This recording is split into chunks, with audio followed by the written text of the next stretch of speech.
Okay, so everyday practice and practice within everyday life. When we are able to practice in more and more like normal settings that don't involve very intense specific focus all the time, this allows us to practice all day, which has a lot of value. Now, when we're doing arts that involve bodily postural specifics or qualities of body, qualities of relaxation, um, skills that involve variation in bodily positioning, we want to be careful with these. So it's very common, say when someone is working with Tai Chi, that we will start walking around. Let's say you're doing a sort of a little bit more floppy-esque relaxed type of Tai Chi, where you'll walk around with this look like you've been turned into a waterbed, right? And yes, you're developing that quality all the time as you're walking around, which is fine. But we also want to make sure that we allow for postural relations that are more attuned to peak physical performance as well.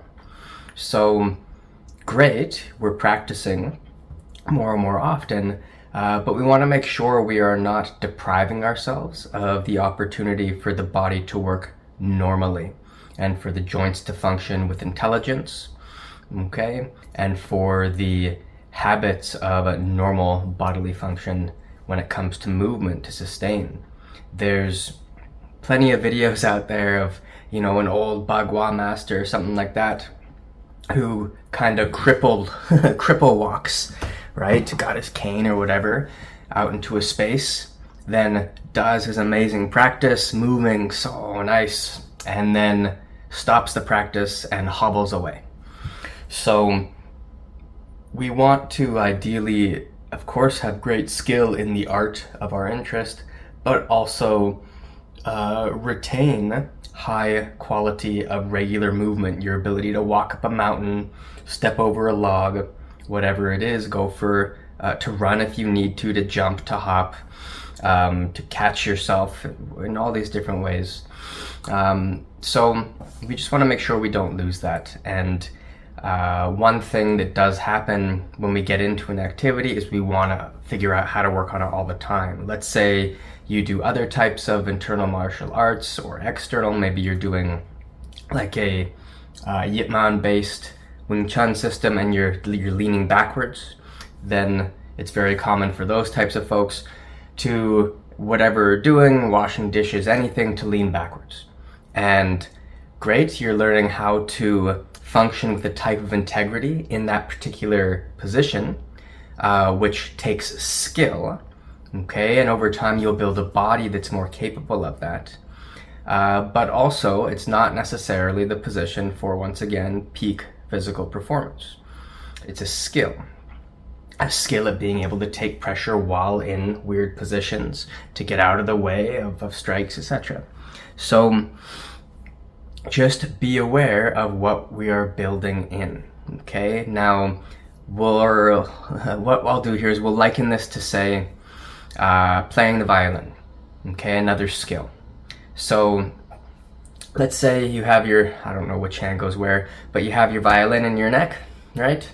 And you're holding it in, however you do that. There's a type of position, and you do your thing, okay? Now, if you were to sustain this when you're not playing the violin, and say you're, gonna go try to Olympic lift or something, do a deadlift with twice your body weight, and you lock the head into the side and go, okay, well, this is my position to practice the violin, so I want to strengthen it under a bunch of load or whatever, you might start causing some issues, okay? So absolutely work skill-based practice, but also keep an open mind when it comes to other positions and other shapes of the body, so that we can move into and out of different skills, into and out of different potentials and harmonizing functions, connections, relationships with the body.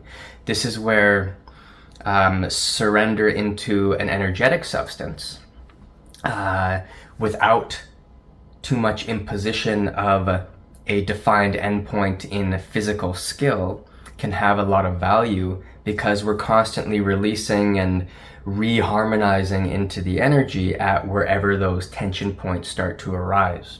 And so the energy starts to float and support these areas in a moment by moment or on a moment by moment basis.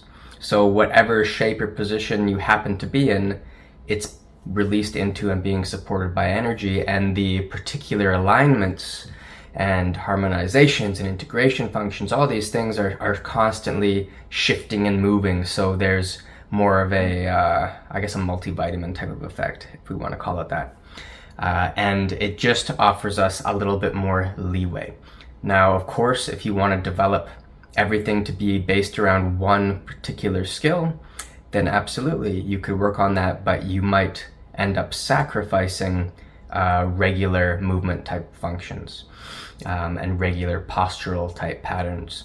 And that's sort of up to the individual, what it is that they want to work on. And if you really, really, really want to highly specialize in a particular type of alignment and the resulting functions that come from that particular form.